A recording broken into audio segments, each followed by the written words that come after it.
จากมงคลสูตรที่บอกว่า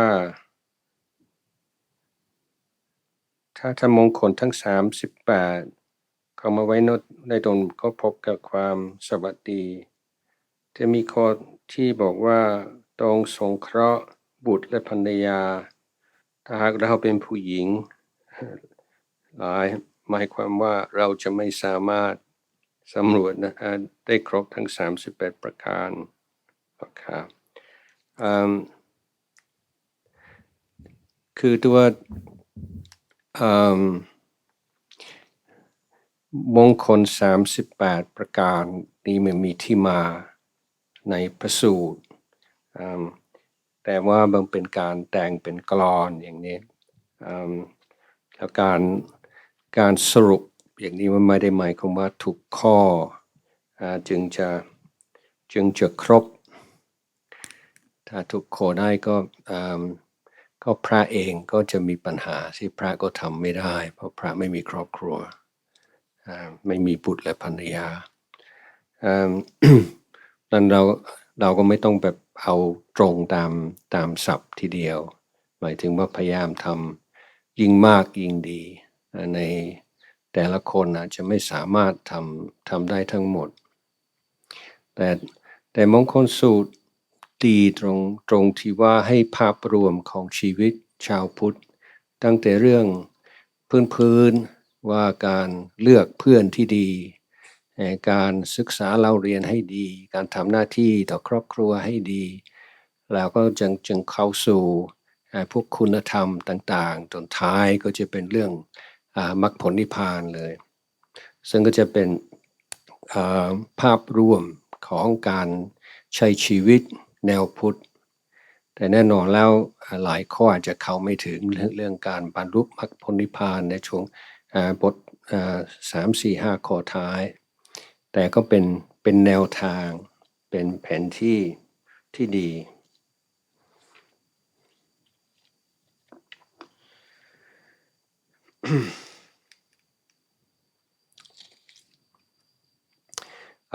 Yesterday, when talking about seen, Gai, Vaja, Jai, you gave an example of growth when we feel anger.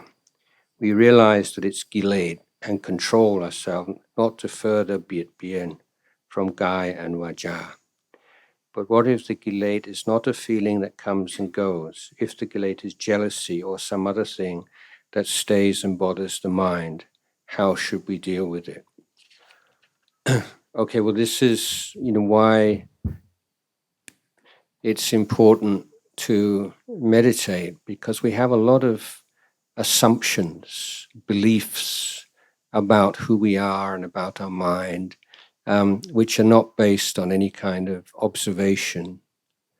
And so in this question, the idea that, okay, growth comes and goes, you get angry about something and then the anger goes away. Okay, that's quite clear. But the assumption that there are certain negative emotions like jealousy, which is just always there. But the question is it always there? Where is it? And if you have this jealousy within you all the time, then you should be able to say, show me your jealousy right now. And you can't, of course. So jealousy and anger and all the other defilements and all the other positive mental states, these are all conditioned phenomena that arise and pass away according to causes and conditions. This is what we're investigating in meditation, just what's really going on, not what we think and ideas that we've absorbed from our families or our cultures or books we've read, but looking very at what exactly is going on. So you see somebody, maybe someone who's your own age group or a friend and has some success, or someone praises them, and then suddenly just this feeling of jealousy arises, and it arises so quickly and so immediately, it feels, you assume that it's just there all the time. You just open the door and there it is waiting. but it's not. It's something that is conditioned. It arises and passes away. And this is really the path of wisdom, understanding the conditioned, impermanent, uncontrollable nature of phenomena, all phenomena. So the advice I gave yesterday for anger also applies to other defilements like jealousy. So your first thing, like first aid, is like at least don't make it any worse, because the moment that you act upon it or you speak, if you act with a jealous heart, jealous mind, or you speak with a jealous mind, then you feed the jealousy. It becomes stronger. This is the law of karma. Every time you act upon an impulse, you strengthen that impulse. So if you act upon a jealous impulse, then you are strengthening, you are feeding the tendency to be jealous in future. Whereas if you feed or you act upon a kind, generous impulse, then you are strengthening the power, the virtue of goodness and generosity within yourself.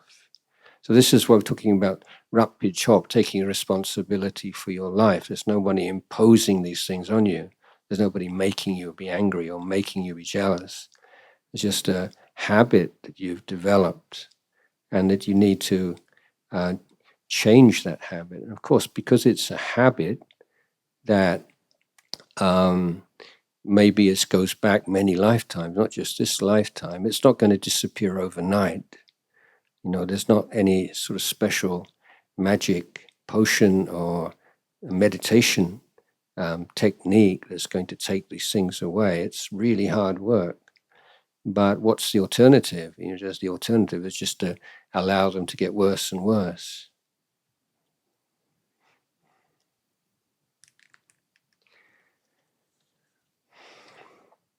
Also on the topic of ไม่เบียดเบียน, what if we are the one who got เบียดเบียน by other people?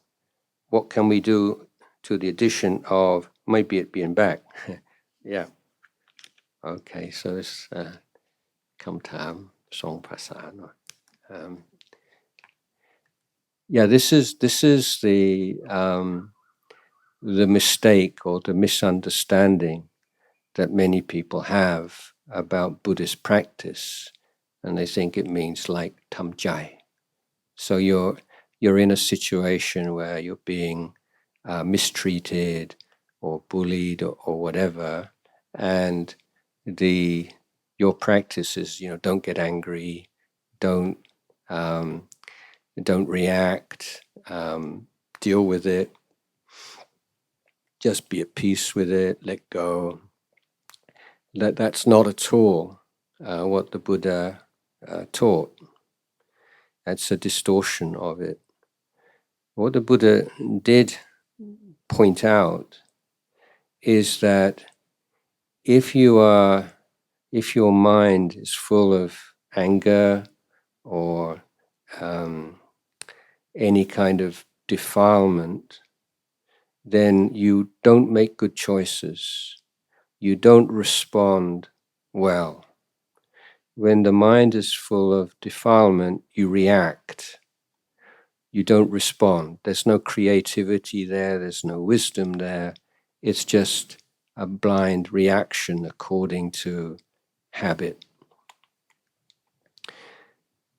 So the first step of dealing with an unpleasant situation or a situation in which someone's taking advantage of you is to make your mind calm and equanimous. And you do that by reckoning, well, this is it's like this right now. Someone's doing this because of the way they think, their background, the defilements in their mind. It depends.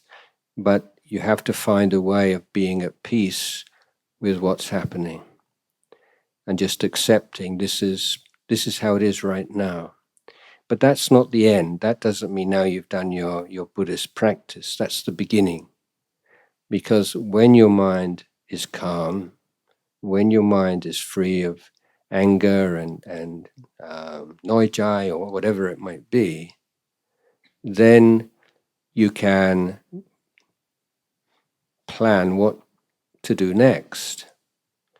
So if you're in a situation where there's someone who is breaking agreements, breaking laws or regulations, and taking advantage of other people, then you have a duty, you have a responsibility to deal with that, and try to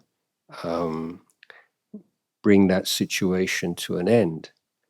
So that might be a matter of giving that person some feedback, or speaking with other people, or speaking with a parent or a teacher or a boss or whoever's in charge. There's so many different possibilities. But the point that I like to make is you make good choices, wise choices, intelligent choices when your mind is calm. You don't make wise, intelligent choices when your mind is upset. So developing this mindfulness, this ability to reflect on experience and come to terms with experience, that's the first step. The second step is, well, what next?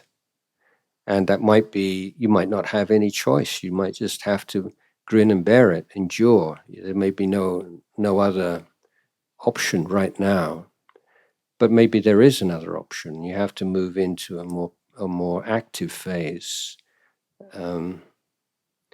So if someone is, be it BN, someone is taking advantage of you and hurting you, no way you should just allow that to go on.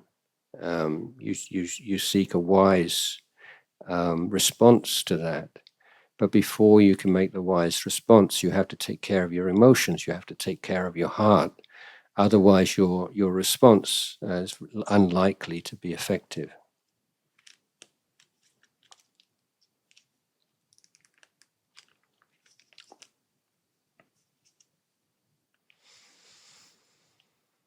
Okay.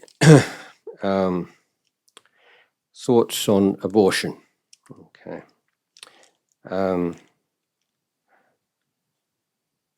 I today I've been talking a little different,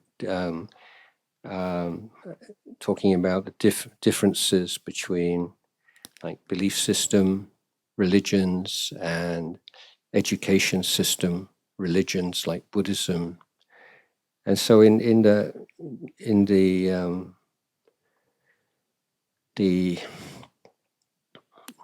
belief system, religion, everything tends to be very black and white. You know, this is good, this is evil, should not do this, and you should do that, and so on, a very kind of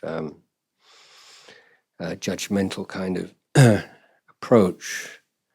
Whereas in Buddhism, they're saying, make good choices, do wise things, take into account the nature of things, the nature of life, the law of karma. Take responsibility for your actions. So it's not saying you should do this, you should do this, but saying, how do you make the best choice? What underlies good choices, or the best choices that can be made in a situation? So in the Tipitaka, in the Patraipitok, the Buddha accepts that the Gandhabba. So in Buddhism, Buddhist teaching and the Buddha's discovery, that for conception to take place, you need three things. You need the sperm, the egg, and the being to be born, which is a Gandhabba, or you could say Vinyan. So if you have a perfectly healthy man and woman, they don't use contraception, they have sexual intercourse. If there is no being to be born, there will be no conception. So there are three things necessary. And those three things come together at conception.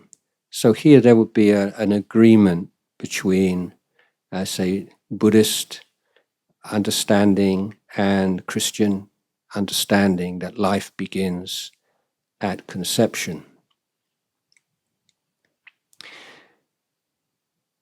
So in the question of abortion, that would be considered killing. It would be breaking, first precept would be killing a human being.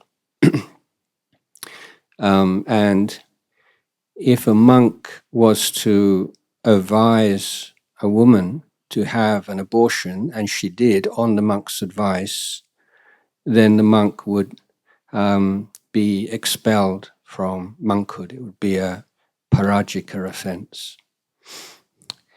Nevertheless, in Buddhism, we recognize that there are huge differences between a human being in the very early stages in the mother's womb and a human being that has been born. And the karma is not so strong. Nevertheless, there is some karma created if abortion is performed. The question is whether or not the mother wants to take on that karma or not. So it's in the case of rape or incest or some terrible things that can happen, then it's very understandable why a woman would want to have an abortion.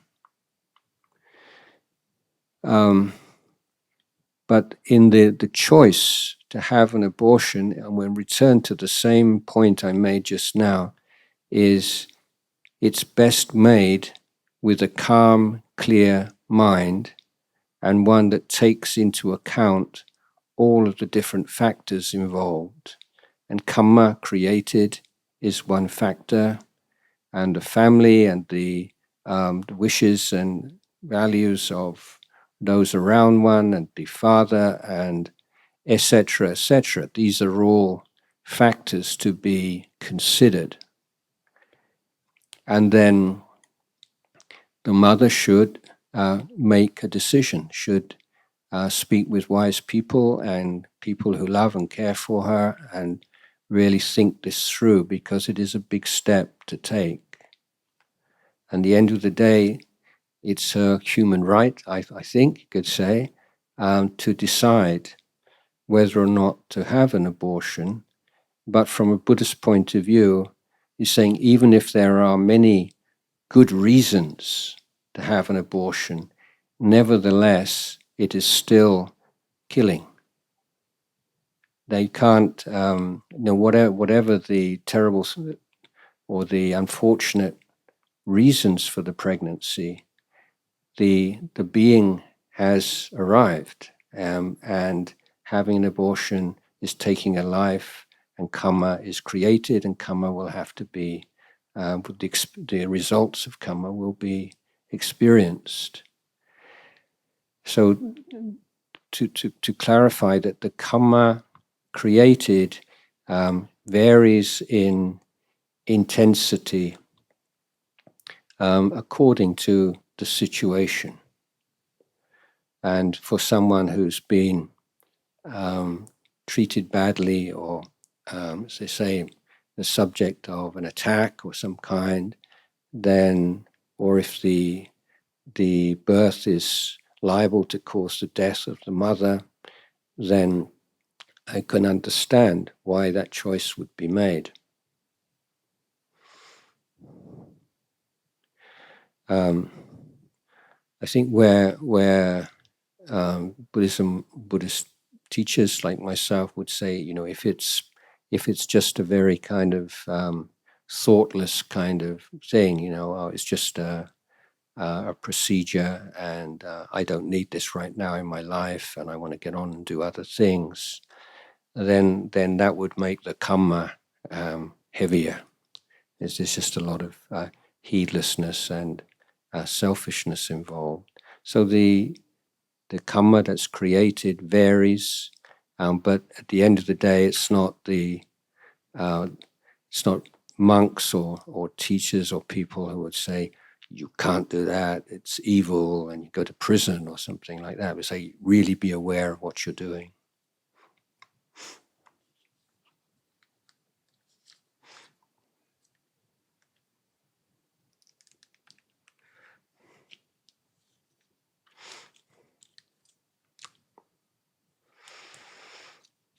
Okay.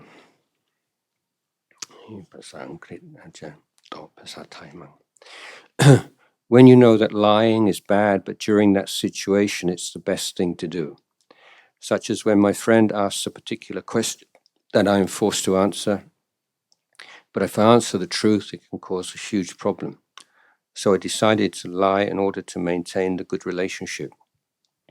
In this case, what are some things that we could do to avoid lying, or what is the best way to do, the best thing to do? Okay, so this is an area we call white lies. Yesterday, talking about sila, I was pointing out that in Buddha Dhamma, sila, the precepts, are training rules. These are skillful means to educate your conduct and the way that you live in the world and the way that you relate to other people. So it's a training in mindfulness and wisdom. So let's say someone asks you a question and you realize if you answer the truth or answer in the way that the question is posed, then there's going to be some difficulty. So there are three, 2 or 3 possibilities. I mean, most people think you have a choice between lying and maintaining healthy relationship, or telling the truth and maybe destroying the relationship. But as someone who's practicing the Dhamma, then it's a challenge. You say, how can I answer this question in a way that 1, I'm not lying, and 2, I'm not jeopardizing this relationship or causing a big problem.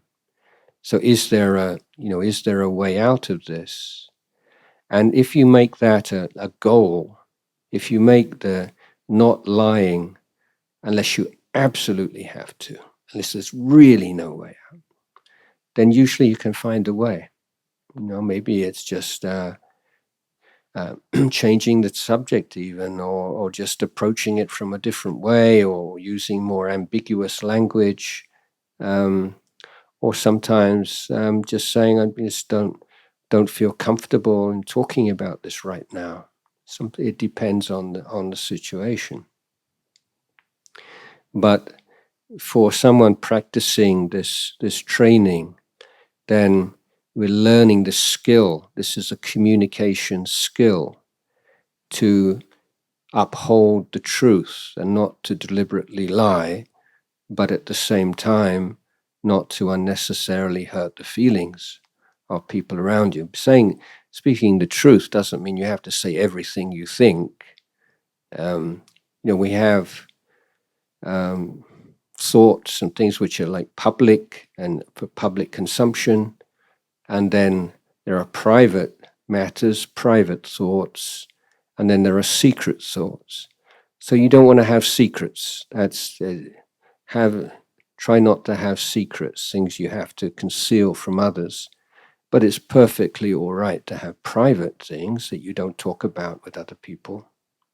You don't have to, expose yourself and talk about everything in your heart, So knowing how to speak timely and speaking appropriately, And as I say, if your goal is to avoid lying, even in situations like this, then wisdom comes. You find a skill in doing this.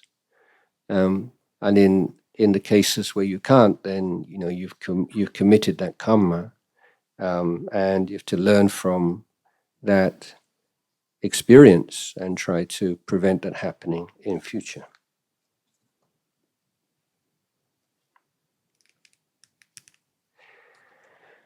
So why do we have to take off our shoes when we do walking meditation? If you're walking by yourself and you prefer to wear shoes, it's okay. It's not like forbidden. I think most people will find if you have a decent surface to walk on, then the experience of walking with bare feet in meditation is superior to walking with shoes on, but it's a matter of preference. However, in walking in a group, and when there are monks, this is a convention. It's an agreement that if monks don't wear shoes, you don't wear shoes. It's just a simple convention like that. It's not right or wrong. It's a tamniyam.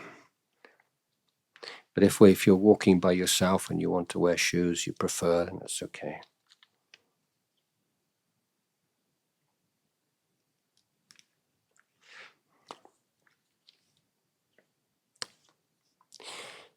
There's a term, situationship, in dating these days. The term is a status for a relationship that is not yet committed, but can be as serious as the committed ones. That doesn't really follow. Anyway, additionally, both parties still have the freedom to explore options. Is this type of relationship contradictory to the teaching of 5 precepts, number 3 in particular? What is your view on this? I think if you look at the, say, the first and second precept, they go into a lot of very specific details about what is offense and what is not an offense. But in the third precept, it's a lot more vague. There's a lot less detail.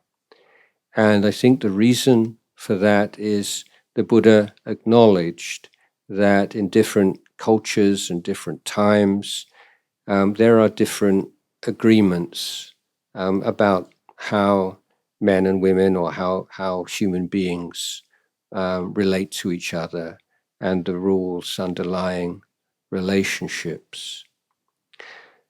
So, as regard can a man have more than one wife? Can a woman have more than one husband? Can you have multiple this or whatever?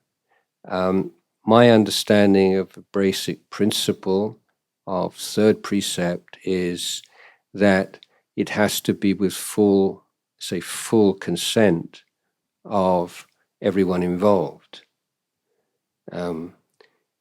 Where the third precept comes into play is when one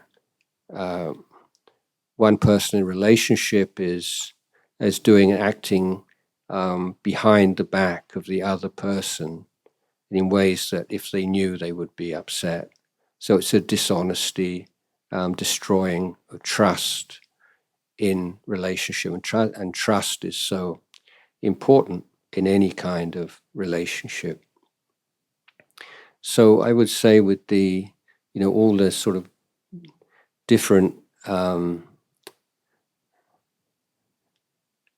kinds of relationship that are out there in the world these days, then in terms of the precepts, I think the third precept, the key thing is not to do anything behind the back of the other person. Only any agreement as to the form of the relationship should be with the full consent of everyone involved. And I'm using the word full consent because sometimes the dominant person in in a relationship will try to bulldoze the other person, and just say, it's okay, and then the other person, like Greng Jayo, doesn't dare to say no, and they're not happy with it. And then the other person says they have consent, but this has to be full consent, voluntary consent.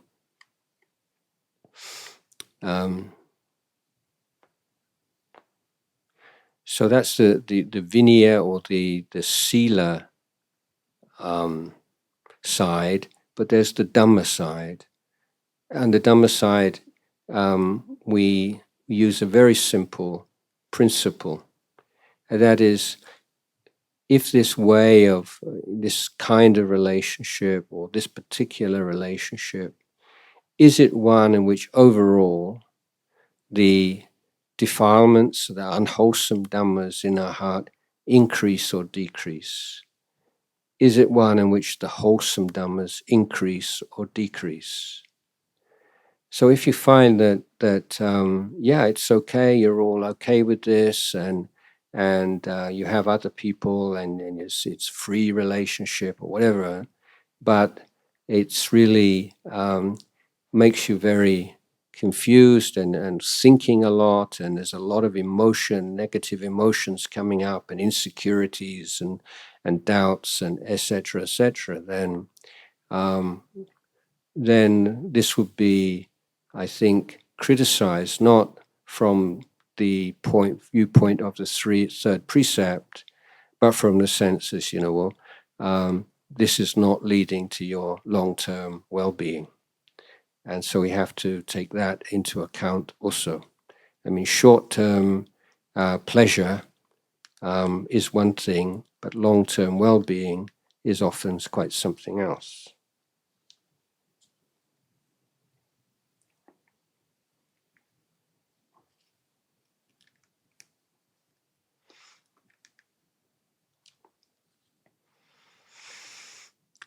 Another, เอาภาษาไทยก่อน กราบเรียนถามท่านอาจารย์เราจะมีวิธีการช่วยเหลือและอยู่ร่วมกับคนที่เป็นโรคซึมเศร้าได้อย่างไรบ้างครับ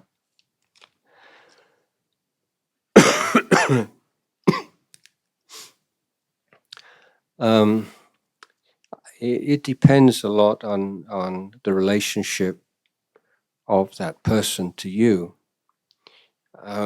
Obviously, living with a depressed parent or grandparent is different to living with a depressed husband or wife or depressed child. So there are differences according to the relationship and to what extent you can give advice, or the extent to which you can help someone, or to the extent to which they are willing to be helped.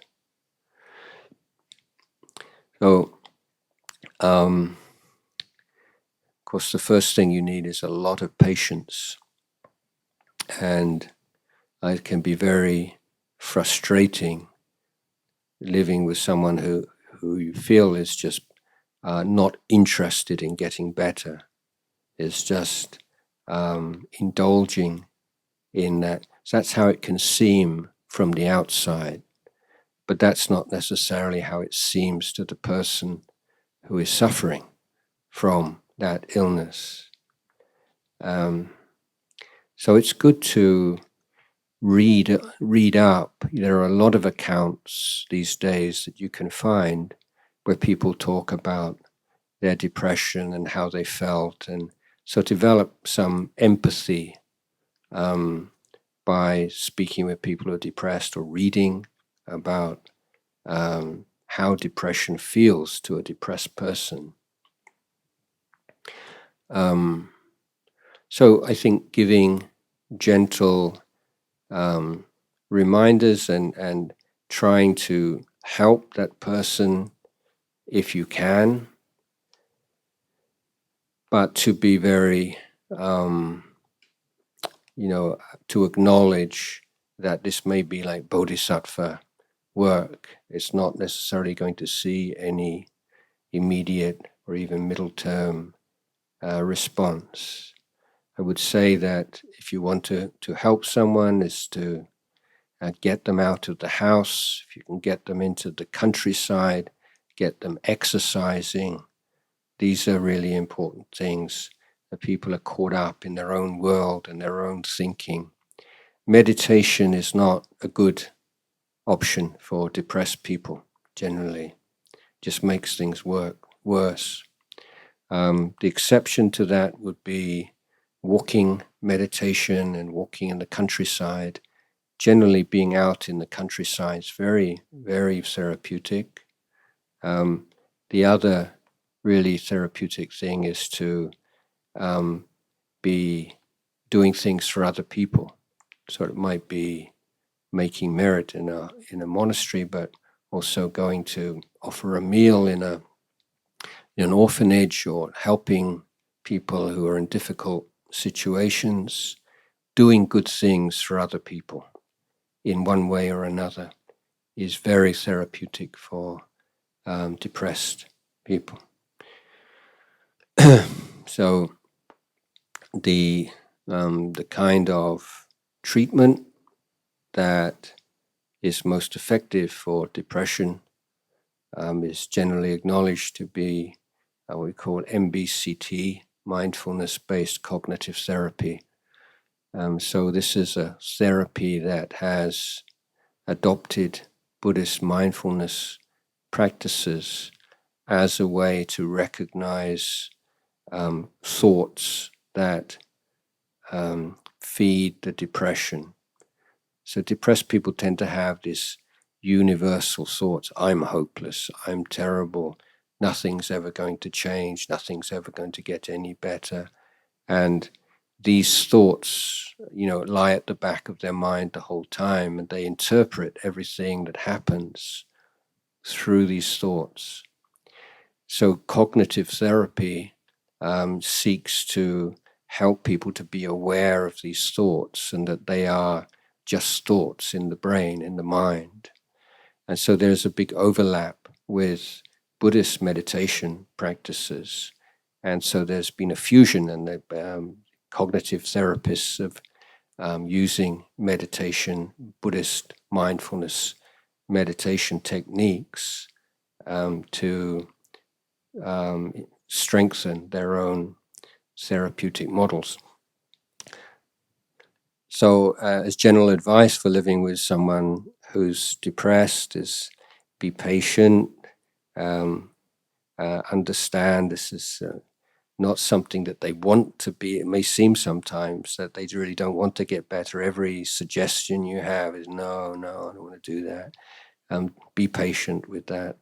But if you can persuade someone to get out of the house, physical exercise, get into the countryside, do things for other people, these are very good ways of helping someone with depression.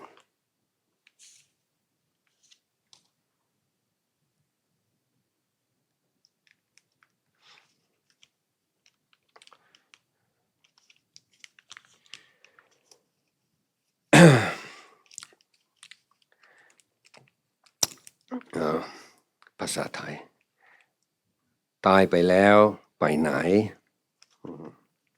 วัดท่าทองส่วนใหญ่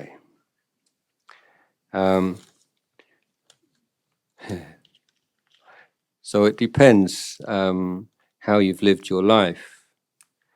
So there is a process, a physical, mental process which we call, our life. And at the end of that process, the physical dimension of that process comes to an end, and the non-physical aspects of the process continue, and they seek a new physical component. And this process can be compared to the flame of a candle. So if you think of the candle as the body, the or the physical support. So we say, what is a flame? Like a flame is not actually a thing, is it? I mean, it's a process. It's a chemical reaction. It's a process. When one candle burns right down, you can light a second candle from the first candle.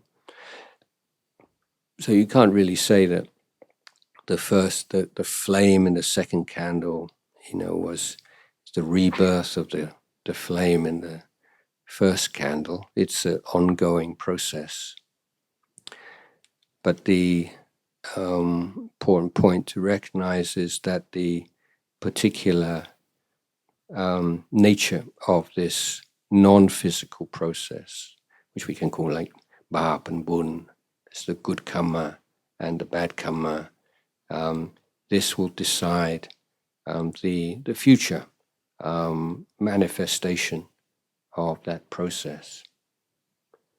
So if someone is, the mind is full of goodness and kindness, peace, then it will find an environment to be reborn in, if we use that language, which allows it to express that goodness and kindness. If someone's been very cruel and selfish and so on, then that will there will be a search for an environment, for a world in which those qualities can be expressed.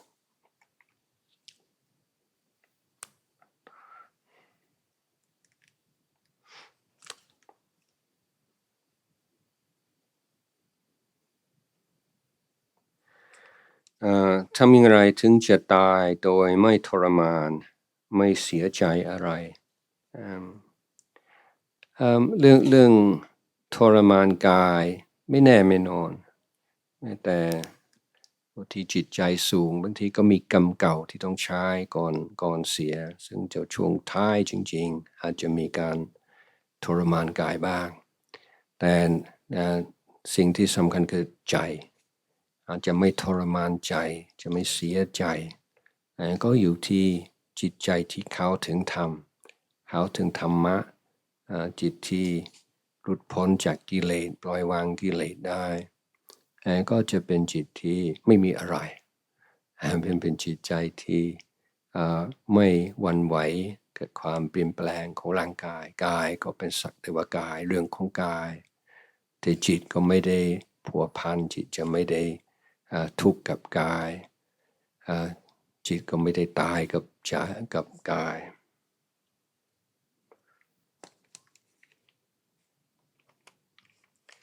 กี่โมง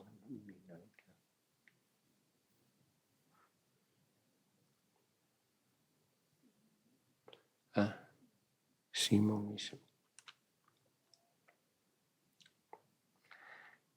How do I build self-confidence and self-esteem?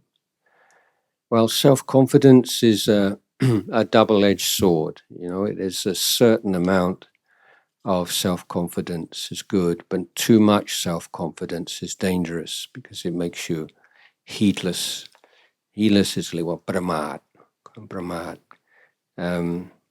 And it can see so many mistakes, so many disasters that occur in the world because of powerful people in government, in business, institutions that have so much self-belief that they do the most stupid things. And they just believe that it's going to come out right because they're so brilliant. So too much self-belief without self-knowledge is dangerous. So we want self-confidence which is informed by wisdom, self-knowledge. So, for instance, we know that no matter how capable we are, how geng we are, that there are no guarantees in life. You can be brilliant at your job, you can be very diligent, hardworking, etc., etc. But then there's maybe a tsunami or a flood or there's a crisis in the economy of another country, which has an impact on your business, or there's a run on the stock exchange, or so many things out of your control can impact upon your life at any moment. You cannot cover all the bases. You cannot control everything, no matter how intelligent, how smart, how capable you are. You cannot control more than a small number of the conditions that affect your life. So self-confidence has to be cultivated within that knowledge, with that wisdom and understanding. So self-confidence comes from when you learn how to do something, and you can do it, and you can reproduce that quality of effort, whatever the surrounding situation might be. And so you have a certain confidence. Yeah, I can do that. I can I can drive a car. Well, yeah, it's raining today. Yeah, I can drive a car in the rain. Or it's really, well, I can drive a car. I'm confident in my ability to drive a car because I've driven the car for many years in many different environments, many different road surfaces, good roads, bad roads, off-road. So this is a reasonable kind of confidence that you have. But at the same time, there's still possibility of encountering situations where your abilities will not help you, or you can make mistakes. Even so, I think that's really informative if you look at sports. Let's say sport of golf, where you have these the best golfers in the world who spend hours every day practicing and playing golf, and they spend their whole life perfecting this ability to hit a little white ball into a hole, and society considers this worthy of praise and reward. But nevertheless, it's very common for the very best golfers to hit their ball into the bunker, into the sand. They don't have 100% success rate. And you see the greatest sports people in any sport, let's say Serena Williams or somebody in tennis, and she lost a lot of games. She didn't win 99% or 100% of games. So no matter how good you are at something, you're not going to be successful every time. There are going to be times when you're just off your game, when things just don't go right.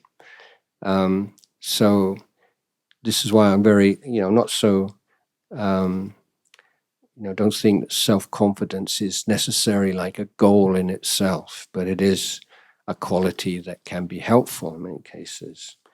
Self-esteem, now, there's, if any of you are interested, the history of self-esteem is extremely fascinating, because it's a concept that was created by a really eccentric politician in California about 40 years ago. And the whole story of how he created this idea of self-esteem and was able to sell it to the government in the Reagan era and have it supported until it became a thing and everybody talks about it, is really so worth some time, because to see how things we think it's like part of nature and this like culturally, socially conditioned. So the key point in this story was when this politician who so the story is in the 1980s in California, it was the beginning of this new era of like free market economics and cutting down all government and trying to find more cost-effective ways of dealing with social problems. So this man, I can't remember his name, his idea was a lot of the social problems and in society are because people have low self-esteem. So rather than spending huge sums of money on social welfare and mental hospitals and etc., have self-esteem workshops and self-esteem this and that, and you can save a huge amount of money. But he didn't have any data to support this idea. So he went to University of California in Irvine and asked the professor, a group of academics, professors there to run some studies to give him some data to support his program. And the studies showed no support for a relationship between self-esteem and low crime and low social problems. And so basically he bribed them. He told them if they didn't come up with some positive results, he would make sure that their funding from state government would be rescinded or much reduced. So they basically fiddled the numbers, and that was how the first self-esteem programs were passed in California and started a whole worldwide. So yeah, it's an interesting story. In Buddhist terms, we can, I think, find a kind of a correlation to self-esteem, and then we can say self-respect, basically, and two things, two practices which are most productive of self-respect are dana and sila. So when you give, every time you give to somebody, you are asserting to the world and to yourself, I am a giver. I am someone who has something to give. That really brings up a lot of self-respect. Giving, means that you are someone who has something to give. That's really worthy of respect. Secondly, with sila, as I explained yesterday, by adopting these boundaries for your actions of body and speech and being able to live within those boundaries, even though there are temptations and pressures to go beyond them, gives rise to trust in yourself and self-respect. So self-esteem, I would translate as self-respect, and would point to dana, การให้ทานและการรักษาศีล as the building blocks. One final question. Between man and a woman, how does one manage to love in a balanced and righteous way? I think that the teaching of the Buddha, which really is most relevant here, is on good friendship, that couples that stay together for a long time, many, many years, or maybe their whole life, need to depend on more than sexual attraction. That's only a very superficial and not so long-lived bond between people. And it has to be augmented by sense of deep friendship and respect, kindness. So so when friendship and kindness and patience and goodness and trying to help each other to be better people and to grow in Dhamma in particular, I think this is the foundation for healthy relationship. And as you get older, you change. When you're 30, you're not the same person you were when you were 20 and 40, 30, and so you have to have a relationship and values and a way of relating to each other which is flexible enough to accommodate that kind of change.